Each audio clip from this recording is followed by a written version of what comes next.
السلام علیکم ورحمۃ اللہ وبرکاتہ۔ میں نے ایک خاتون سے پوچھا کہ کیا آپ کو مردوں کے برابر حقوق ملنے چاہیے؟ تو اس نے ایک حیران کن جواب دیا۔ اس نے کہا کہ مجھے برابر کے حقوق نہیں چاہیے۔ میں نے تفصیل چاہی تو اس نے کچھ یوں بیان کیا کہ میرا جائیداد میں باپ کی طرف سے حصہ ہے، بھائی کی طرف سے حصہ ہے، بیٹے کی طرف سے حصہ ہے، خاوند کی طرف سے حصہ ہے۔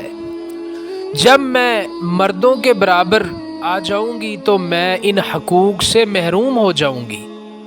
میں کسی جگہ جاب کرتی تو مجھے جاب میں سہولت دی جاتی ہے، برابر کے حقوق میں میرا نقصان زیادہ ہے۔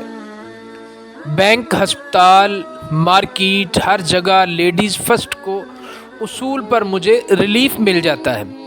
میں ابو سے ملنے جاؤں تو وہ کھڑے ہو کر ملتے ہیں اور بھائی کو بیٹھے بیٹھے سلام کر لیتے ہیں۔ ہم شہر سے باہر کہیں جائیں تو میں نے اور بیٹی نے اپنا ہینڈ بیگ پکڑنا ہوتا ہے اور بس باقی سامان بیٹے جانے اور ان کے بابا۔ ایک بار راستے میں گاڑی رک گئی تھی تو مجھے سٹیئرنگ تھما کر بیٹے اور میاں نے دھکا لگایا۔ برابر کے حقوق ہوتے تو مجھے بھی دھکا لگانا پڑتا۔ سبھی بڑے اور بھاری کام خود بخود مردوں پر جا پڑتے ہیں۔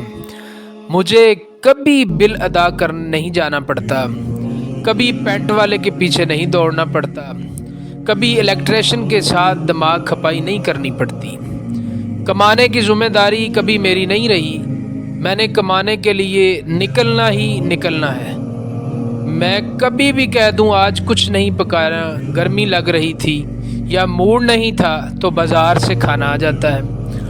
کوئی زبردستی نہیں ہے، لیکن ان کو کام سے چھٹی نہیں ہے۔ میں ان کے کپڑے، جوتے کسی کو اٹھوا سکتی ہوں، وہ ایسا نہیں کر سکتے۔ میاں کی انکم پر مجھے حق حاصل ہے، میری انکم پر صرف میرا لباس ان سے مہنگا ہوتا ہے، میرے جوتے کپڑوں کی تعداد ان سے زیادہ ہوتی ہے۔ ایسے بے شمار فائدے مجھے حاصل ہیں۔ میں برابر کے حقوق لے کر گھاٹے کا سودا کروں گی؟ اتنی پاگل لگتی ہوں کیا؟ مجھے نہ گھر کا کرایہ دینا پڑتا ہے، فری رہائش، فری کا کھانا مجھے ملتا ہے، فری کے کپڑے، فری کی بجلی استعمال، فری کا موبائل لوڈ، فری کی میڈیسن اور دیگر اشیاء۔ ایک لڑکے کی تربیت ایک فرد کی تربیت ہوتی ہے اور ایک لڑکی کی تربیت پورے خاندان کی تربیت ہوتی ہے۔